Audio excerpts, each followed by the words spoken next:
purpose is to have a live Q&A with our community. But it is very important to understand first why we are here and why we are talking about khush'oo of our salawat, khush'oo of our prayers. Because my brothers and sisters, if we did not have khush'oo, there are people who may have nothing accepted of their salah. In the meaning of a hadith, there are people who may have half of their salah accepted. Some people may have 1/3 of their salah accepted. Some people may have nothing of their salah accepted. Like the bird pecking, Rasulullah ﷺ told a companion, a man came in the masjid of Rasul ﷺ, not of the big, the kibar of Sahaba, the big companions. Some companion came. He prayed in the masjid of Rasul ﷺ. Prophet Muhammad ﷺ was looking at him while he was praying. Of course, it was not the time of Jama'ah, so he prayed, and Prophet ﷺ told him, you did not pray. Go back and pray again. Then he prays again, and then as soon as he finishes his salah, Rasulullah ﷺ tells him again, go back, you did not pray. Subhanallah. I believe second time or the third time, finally he surrenders. He says, oh Rasulullah, tell me how I should pray. And then Rasulullah ﷺ told him basically to avoid this bird pecking up and down, running fast.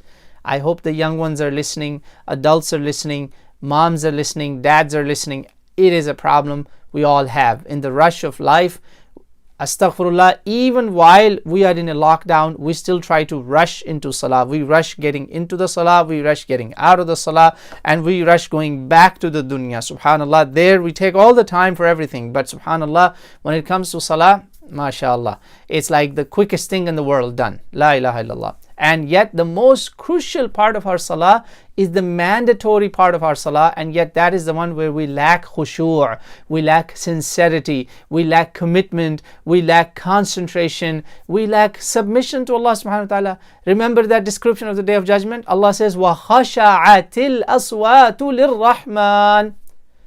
Humbled, complete submission, complete surrender before Allah subhanahu wa ta'ala. And Allah says, these are the people who are successful. If you have that kind of khush'oo in your salah, you will be successful, my brothers. And yet, this man who was present before Prophet ﷺ, he had to ask Rasulullah ﷺ that, tell me how I should pray. If the way we pray today, many of us, many times, I'm not talking about when there is an emergency. Let's say you have to see a patient. Let's say you have to attend a class and they gave you only 5 minutes or 10 minutes break in between two classes. Those are special circumstances. I'm talking about times where we have all the time in the world. Like now, our kids are locked up in their homes. This is lockdown, Subhanallah, even in this time, we pray like astaghfirullah, we did not pray. Like that man, Prophet ﷺ told him, go back, you didn't pray. Irja, go back. Falam tusalli, you did not pray. Falam tusalli, you did not pray. La ilaha illallah. And then Rasulullah told him from beginning till the end that this is how you start. You wait, you let your joints get relaxed, and then you go to the next move. And when you go to the next move, you wait until every single part of your body, every single joint comes in its own position. Subhanallah.